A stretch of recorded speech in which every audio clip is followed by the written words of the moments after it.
삶을 지키는 거룩한 습관, 내 생각, 내 마음, 내 인생을 지키는 거룩한 습관은 바로 기도입니다. 하나님께서는 기도하는 자를 통해 그 뜻을 이루시고 기도하는 자를 통해 하나님의 놀라운 능력과 기적의 역사를 이루십니다. 오늘 본문이 그것을 말해주고 있는데요. 1절 말씀 이렇게 이야기합니다. 제9시 기도 시간에 베드로와 요한이 성전에 올라갈새, 제9시 우리로 말하면 오후 3시죠. 유대교 신앙의 습관에 따라 오후 3시 베드로와 요한이 기도하러 성전에 올라가는 상황을 이야기하고 있습니다. 조금 전까지 그들은 성도가 3,000명쯤으로 보아 아마 4인 가족으로 하면 10,000명이 넘는 성도들이지요. 그의 사역이 얼마나 바쁘고 또 힘든 상황이었겠습니까? 그러나 모든 것을 멈추고 그들은 기도하는데 애를 썼음을 보게 되었습니다. 우리는 사도행전을 통해 하나님께서 일하시는 성령의 사건을 우리를 말씀을 통해 보는데요. 중요한 하나, 바로 하나님의 사람들은 기도하는 사람들이었다는 거예요. 그러니까 오순절 성령의 충만함 받기 전에 오로지 기도에 힘썼고요. 성령의 충만함을 받은 이후에도 오로지 기도에 힘씁니다. 그리고 그들을 통해 하나님께서는 하나님의 거룩한 공동체를 만드셨습니다. 하나님께서는 기도하는 자를 통해 하나님의 뜻과 그 역사를 이루어 가시는 줄로 믿습니다. 저와 여러분이 그 주인공 될 수 있기를 예수님의 이름으로 간절히 축복합니다. 기도하는 사람은 내 모든 일상이 하나님의 은혜임을 고백합니다. 그러나 기도하지 않는 사람은 내 모든 삶의 일들이 우연이라고 생각하죠. 기도하는 사람은 내 모든 순간의 만남이 하나님의 섭리 안에 있음을 고백합니다. 그러나 기도하지 않는 사람은 내 모든 삶의 만남이 우연으로, 또 기도하는 사람은 내 사람의 주변에 있는 모든 사람을 구원의 대상으로 여기죠. 사랑의 대상으로 여깁니다. 그러나 기도하지 않으면 그냥 이용의 대상으로 생각할 뿐인 것입니다. 어쩌면 우리 인생의 기도가 얼마나 중요한지를 말해주고 있는 본문이 바로 사도행전임을 보게 됩니다. 시간과 장소를 정해서 기도했던 사도들. 여러분은 여러분의 삶의 하루 중 어떤 시간, 어떤 장소를 정하셔서 기도하고 계신지요? 여러분은 삶 가운데 하루 중에 어떤 시간과 어떤 장소에서 주님을 대면하고 배웠고 계신지요? 오늘 사도행전은 하나님께서 일하시는 사람들의 특징이 바로 정해진 시간 기도하는 것을 통하여 일하고 계심을 말씀하고 계십니다. 우리 사랑하는 성도님, 바쁜 일상 중에 시간을 잠시 멈추고 단 3분이라도 내 주어진 삶의 자리에서 기도하시는 저와 여러분 되실 수 있기를 주님의 이름으로 축복합니다. 아멘. 그렇게 기도하는 사람, 이제 베드로와 요한이 2절에 보면 이제 한 사람을 만나는 사건을 이야기합니다. 2절입니다. 나면서 못 걷게 된 이를 사람들이 메고 오니 이는 성전에 들어가는 사람들에게 구걸하기 위하여 날마다 미문이라는 성전문에 두는 자라. 태어나면서부터 한 번도 걷지 못했던 사람인데요. 이 장애를 가진 분의 나이가 사도행전 4장에 보면 약 한 40세쯤으로 이야기합니다. 그러면 이분이 이렇게 다른 사람의 도움을 받아 살아가는 이 시간이 수십 년쯤 되었다 추측해 봅니다. 미문에 앉아 구걸하는 이유는 바로 성전으로 올라가는 사람들, 그러니까 미문이라고 하는 이 아름다운 문으로 여인들의 뜰과 이 이방인들의 뜰이 통해 있기 때문에 가장 많은 사람들이 드리는, 우리로 말하면 목 좋은 곳이 이곳이었거든요. 그런데 이 나면서부터 못 걷게 된 사람은 사람들이 많은 시장으로 가지 않고 성전에 온 이유는 무엇일까요? 바로 이때 당시 많은 유대인들이 성전과 율법과 자선, 우리로 말하면 구제죠. 이 세 개를 유대의 가장 중요한 덕목, 또 유대계를 지탱하는 기둥으로 생각했기 때문입니다. 그러니까 남들을 도와주는 이 구제를 중요했던 이 유대 풍습에 따라 이 미문에 앉아서 그 도움을 받고 있습니다. 자, 그런데 나면서부터 못 걷게 된 사람에게 경제적인 어려움보다 더 큰 아픔은 뭐였을까요? 바로 하나님은 왜 나를 이런 장애로 태어나게 하셨는가? 하나님은 왜 나를 버리셨는가? 라고 하는 영적인 공고함입니다. 왜냐하면 이때 당시 유대인들은 장애를 가지고 태어나면 이전에 요한복음 9장에서 기억나시죠? 시각장애인 나면서부터 시각장애인 태어났을 때 하나님, 예수님, 이 사람은 누구의 죄로 인한 것입니까? 이 사람의 죄입니까? 이 사람의 부모의 죄입니까? 물었던 것처럼 장애로 태어난다고 하는 것은 그 자체가 죄로 인한 것이고 하나님께 버림받았다고 하는 유대의 편견이 있었기 때문에 어쩌면 이 장애인의 마음은 참으로 힘들고 어려웠을 것입니다. 삶에 하루하루 살아가는 삶이 고단하고 힘들었을 것입니다. 그런데 이 사람은 궁여직책으로 어쩔 수 없이 살아야 되기 때문에 이 사람의 사는 길이 3절에 나와 있습니다. 3절입니다.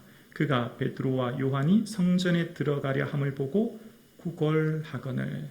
이 사람의 사는 유일한 방법, 사방이 막힌 가운데 이 사람이 살 수 있는 유일한 방법은 바로 다른 사람의 도움을 구하는 거예요. 장애로 태어났기 때문에 내 스스로가 경제적인 활동을 할 수가 없고요.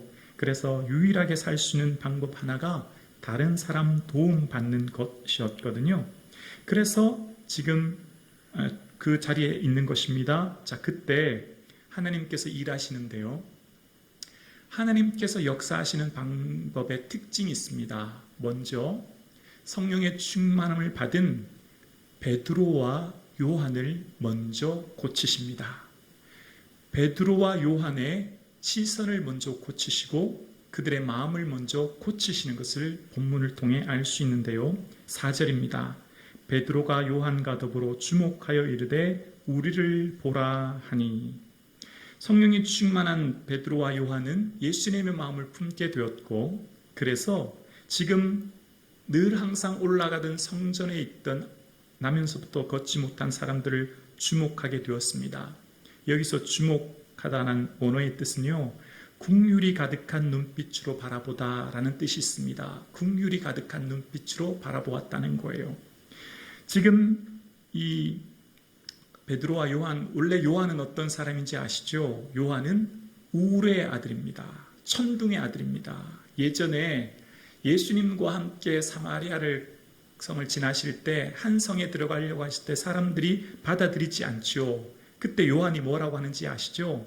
주여, 우리가 불을 명하여 하늘에 내려서 저들을 멸하기를 원하시나이까? 그렇게 말한 사람이 요한이었습니다.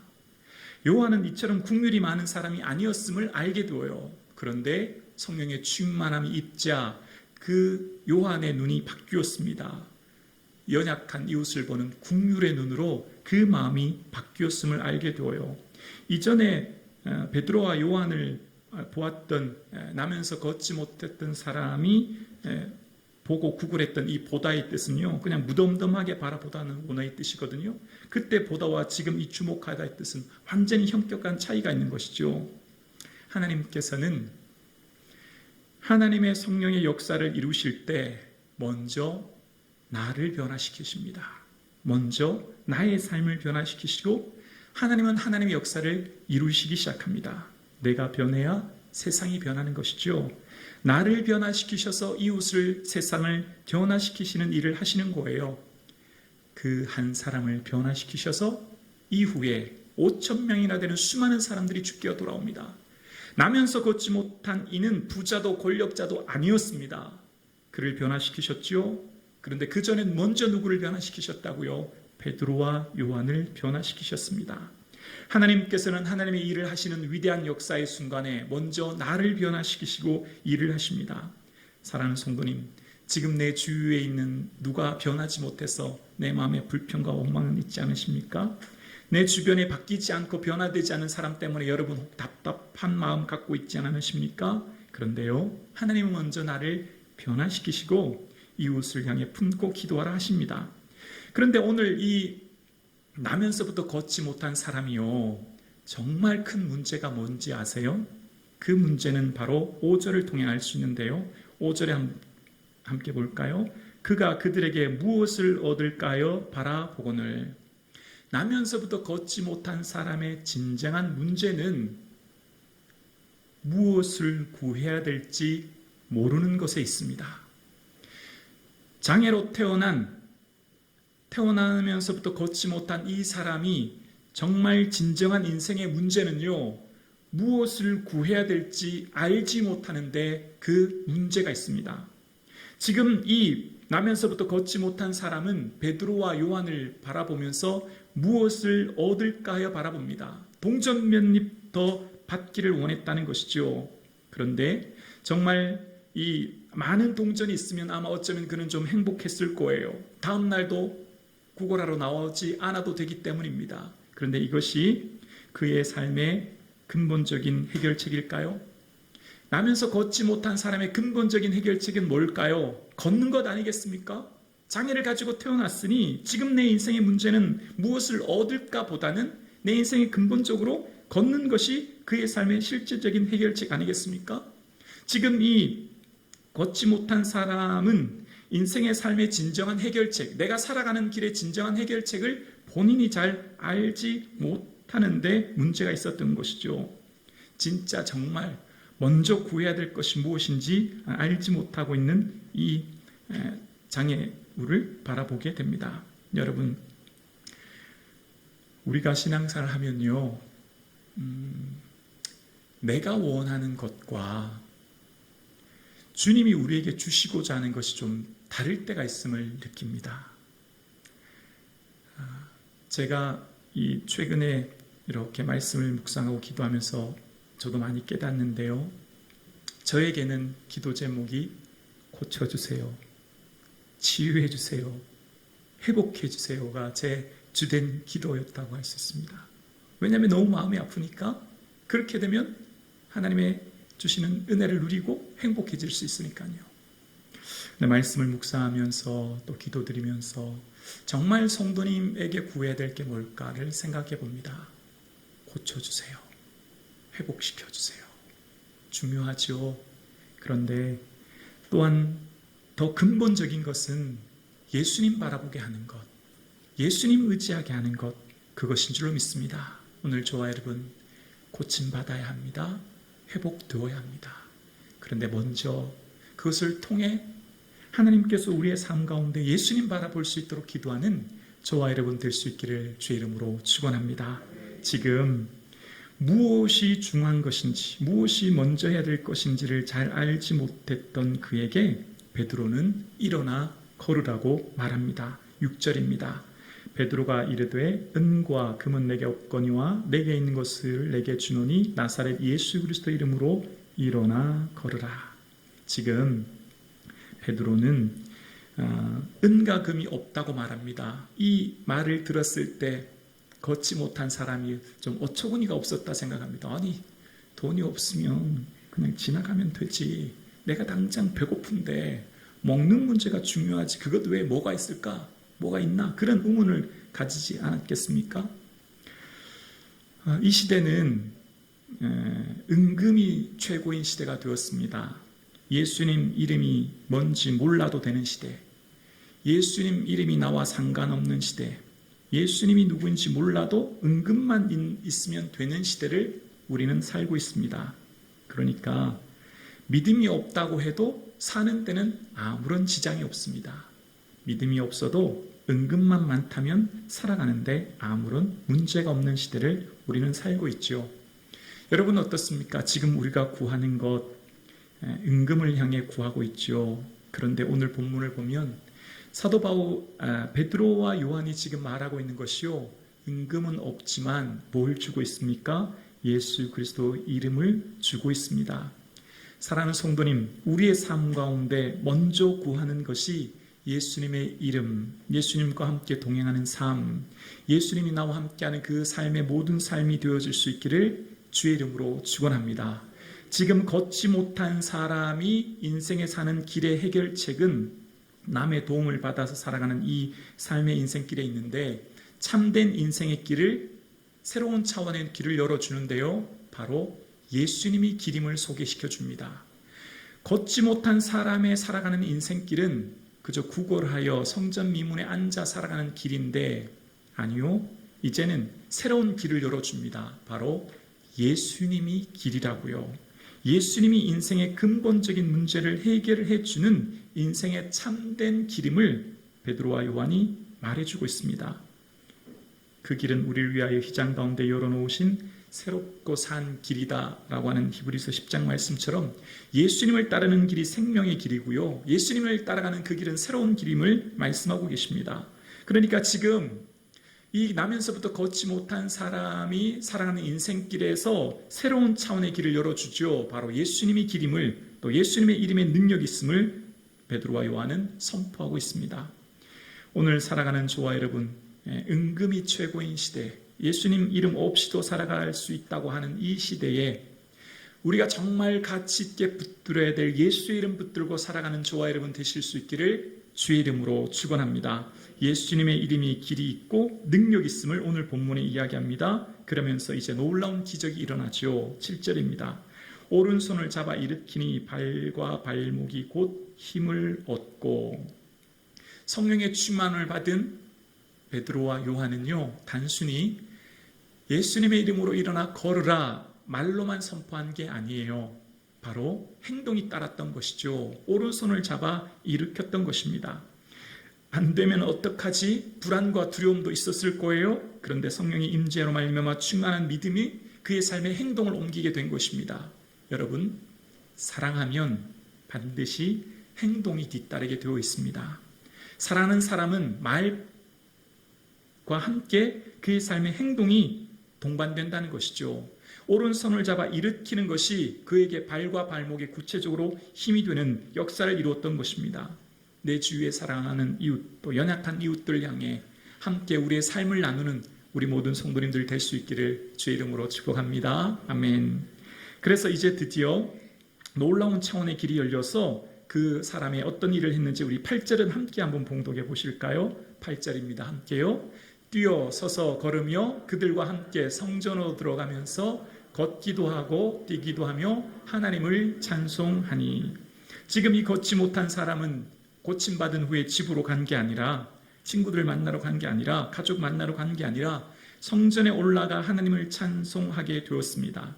기적이라고 하는 헬라어 세메이온은요, 히브리어 오트에서 기원하는데요, 이것은 표적이라고 하는 이름에서 불려집니다. 표적은 사인이란 뜻인데요, 무언가를 가리킬 때 말하는 거예요. 그러니까 기적의 최종 종착지는 예수님 바라보게 하는 겁니다. 기적을 통해서 예수님을 가르치는 거예요. 기적은 표지판일 뿐이에요. 운전해서 갈 때, 여러분 어떤 목적지를 향해 갈 때 표지판 보고 운전해 달려가시죠? 그러니까 이 기적은, 기적을 통해 말하고자 하는 것은 뭘까요? 예수님 바라보도록, 예수님 안에 능력이 있음을 바라보도록 하는데 그 주안점이 있는 겁니다. 그러니까 이전에 우리를 보라라고 했습니다. 그런데 이후에 12절에 보면 왜 우리를 주목하느냐고 이야기합니다. 처음에는 보라고 했는데 이후에 베드로와 요한이 왜 우리를 보냐고 얘기해요. 그 중심에는 기적이 있습니다. 기적은 예수님을 바라보게 하는 거예요. 기적을 통해 모든 사람이 놀라게 되었죠. 어떻게 저런 일이 있을 수 있는가? 어떻게 장애우가 일어날 수 있는가? 사람들이 놀라게 되었죠. 그 기적을 통해 왜 우리를 주목하느냐? 이것은 예수로 말미암아 난 믿음이 그를 일으켰다. 예수님을 향하게 하는 겁니다. 기적의 최종 종착지는 기적을 통해 주님이 하시고자 하는 일은 뭐죠? 예수님 바라보게 하도록, 모든 사람들이 예수님 안에 살 수 있도록. 그러니까 여러분, 지금 이 기적은요, 이후에 복음이 선포되어지고 부흥이 일어나요. 이 기적을 통해서 이후에 베드로가 설교하죠. 설교를 통해 예수님이 어떤 분인지를 선포합니다. 그 후에 많은 사람들이 돌아옵니다. 5,000명이 회개해요. 이것은 이전에도 그랬습니다.